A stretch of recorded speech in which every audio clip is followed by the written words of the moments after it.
Jadi masih banyak pekerjaan rumah kita terkait dengan amanat konstitusi begitu ya.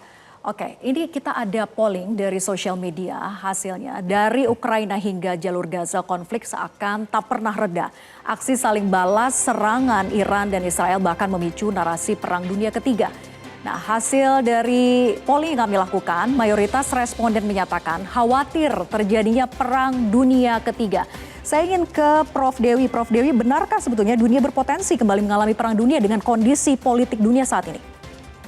Ya, sekarang memang situasi global sangat mengkhawatirkan. Ya, saya ini kembali ini ke pembukaan Undang-Undang Dasar yang Anda bacakan tadi. Ya, Dr. Sukidi berbicara tentang bagi kita masih jauh dari upaya mencerdaskan kehidupan bangsa, itu masih tidak akan pernah selesai itu ya, kita masih dalam perjuangan. Nah, sekarang yang saya ikut melaksanakan ketertiban dunia.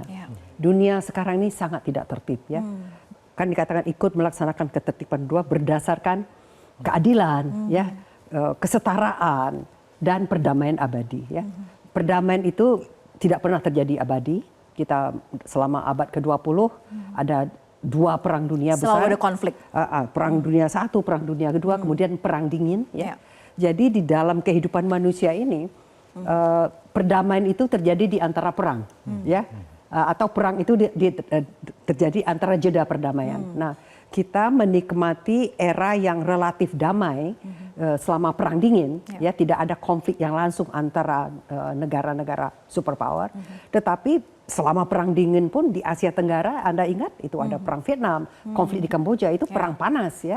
Nah, ini dikatakan tadi di dalam intro Anda tadi juga proxy war. Proxy war ini terjadi terus-menerus. Nah, memang setelah perang dingin berakhir, ada harapan ini akan ada peace dividend. Orang lebih berfokus kepada isu kesejahteraan ya, pada isu ancaman lingkungan, tidak lagi konflik. Tetapi belakangan ini ada yang pernah Francis Fukuyama menulis The End of History, seolah-olah sejarah konflik ideologi sudah selesai, bahwa manusia ini berjalan menuju tujuan yang sama, demokrasi itu akan menjadi universal, gitu ya. Tetapi bagaimana ancamannya terhadap Indonesia? Kalau kita berbicara konflik global, itu setiap negara akan terdampak. Apakah langsung secara fisik atau dampaknya begitu. Nah, kalau kita lihat tadi dikatakan ada perang di Rusia dan Ukraina.